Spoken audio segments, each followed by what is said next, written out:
It was a late summer evening when the HOA finally crossed the line. For months, they had tried to intimidate me off my own ranch with fines, threats, and bogus letters. They wanted my land to 200 acres of prime property with a river running through it.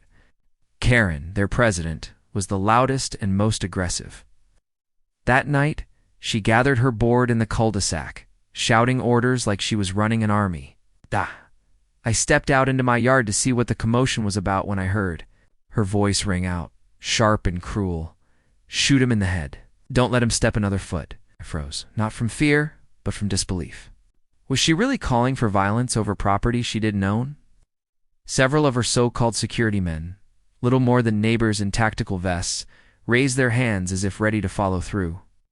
But instead of backing away, I stood my ground.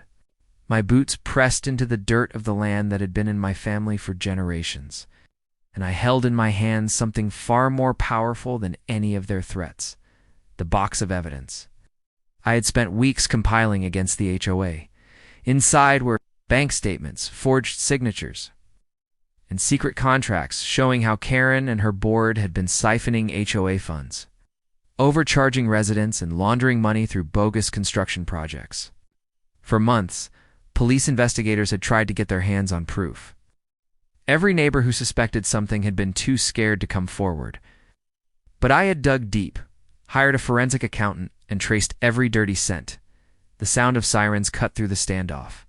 Just as Karen screamed again for her men to act, 3 police cruisers and an unmarked SUV pulled up to the ranch gate. Out stepped detectives and a state investigator who had been waiting on my call.